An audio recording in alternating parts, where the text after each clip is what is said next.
Now, original means it's running on its original relay system. Everything is in the exact same place as it was in 1928.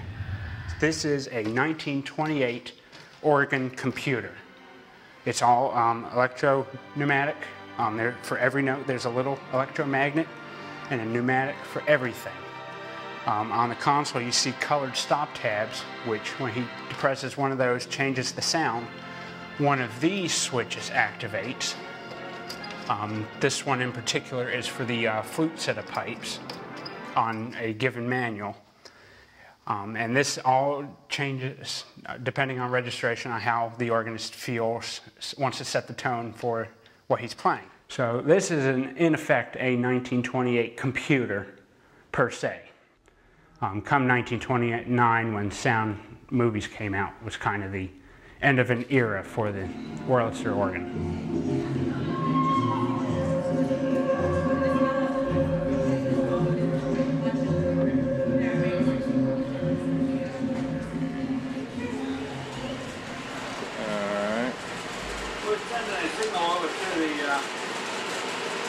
To the playing device, the projector has to do all the fading in and out. When they do their editing here, they'll run this through a machine with a time-based corrector, so they can do it fading in and out together.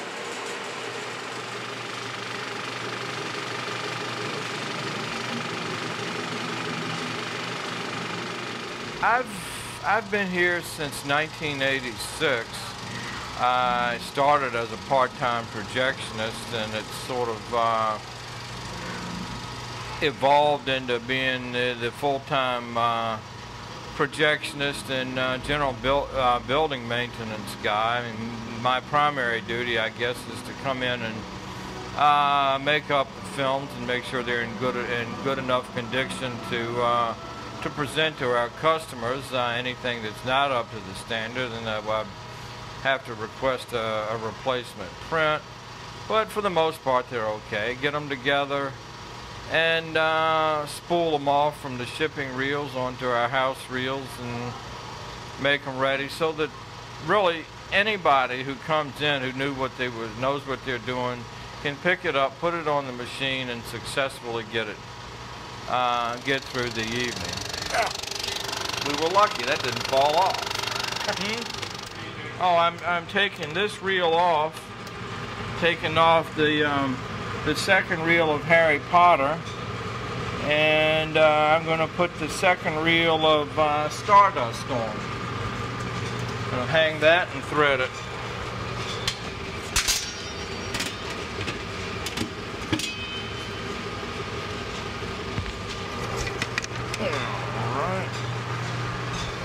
Always check to make sure you got the right wheel. Nothing makes you feel stupider than going over there to start the next reel and find out that either you haven't put it on yet and it's at the last minute you're ready to make the changeover, or you realize as you're starting over there, you glance over here and see the reel that you should be starting still there and something else on. That's cause for real panic. Oh yeah, went into Biograph lots of times.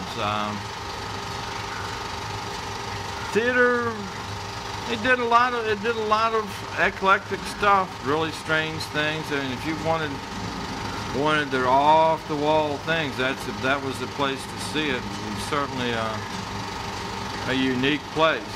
The Last Gasp campaign features movies that the theater showed in its early days. It opened in 1972. The owner of the cultural attraction says it's either find the money or give the final curtain call. I think people are a little less sophisticated than they were 10 or 12 years ago, sad to say. I mean, the same college age, the same crowd, but they have different interests. Maybe Fellini and Bergman doesn't speak to them anymore, and that's, that'd be sad. I mean, those are classics now. Some of them don't even know who Bogart is, or Joan Crawford, or Betty Davis. I teach a film class at VCU, and for them a classic is Star Wars, and of course it's... There is a last-ditch effort being made to save the Biograph. Beginning Friday, 7 weeks' worth of the most loved films ever presented at this theater, affectionately dubbed the Last Gasp Film Festival, and it is hoped it will generate enough interest and revenue to keep the Biograph around for a time when Star Wars is truly considered an old film classic. Charles and Lisa? Oh, We'd hate to lose the Biograph. Sounds great. I love the old movies.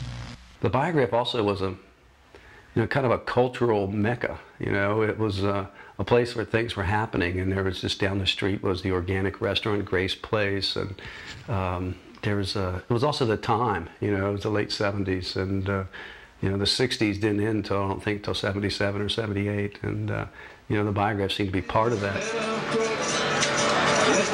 Protesters gathered here at the Biograph Theatre to sing songs, sign petitions, and rally broader support. Their aim was to let the general public know that a city ordinance designed to clean up litter could also lead to their arrest. We think that if most of the city knows it's going to be illegal to post a handbill for a lost dog or cat for a yard sale, it doesn't have to be for a rock show or a midnight movie. That'll cover everything. If we think if people know that, they're going to be alarmed if they'll be arrested for posting it. Way back when I was actually a member of the Projectionist Union, I actually worked the booth at the Biograph for a short time. So yes, I do remember the Biograph. I guess it was 83, 84. I became the manager again, and a couple years later, the guys in Washington, they'd gotten into other business interests, and they had been down, they were coming down to the theater about once a year to see how things were going, and all we did was, collect our box office and pay our bills and send our money. So then I could tell, they were looking for someone to buy the theater, but I found out quickly I could. Well, this is where I made my mistake, but I didn't have a choice. We're trying to do some innovative style programming. We're basically programming from the Village Voice and getting a lot of films before they came to D.C. and other areas. And we were doing double bills, split week double bills on both sides. We had a twin theater, so that's 8 films a week we were bringing in. You had to put a lot of deposit up to get the films, etc. But I kind of thought the public would come around to it. And but we're up against cable at that time, and of course the VCR was really the undoing of all the repertory theaters, of which there were probably close to 200 in the United States at one time. Now I bet you there's not more than a couple dozen. But anyway, I found out you have to pay the distributors, because if you don't, you won't get any more product. First-run theaters are paying an average of 70% of their gross box office directly back to the distributor, whereas the second-run theaters, like me, are paying an average of 35%. Sometimes it's 40%. Every once in a blue moon, it's 50% for the first week, but generally 35% instead of 70% of the gross box office.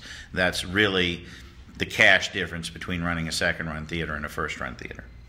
Eventually, We ran behind on the rent, and I don't know, it's funny, they wanted us out of there, but he didn't do anything with the building for the next, year and a half or 2 years. It stood empty. They came finally, this is like after a year and a half, they came and they said, well, you owe us a couple months rent, and I'm going to change the locks. And I said, well, Mr. Pembroke, I don't understand this, at least you got a tenant. I can give you half next week. He changed the locks. I refused to leave the building. I locked myself in the office.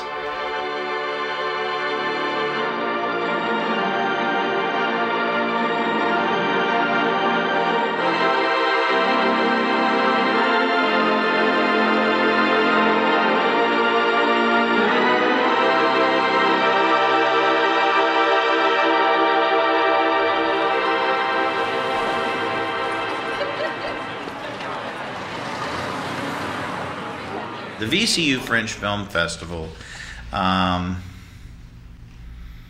is nice because, and I've said this before, that it's nice because it shows that the Byrd.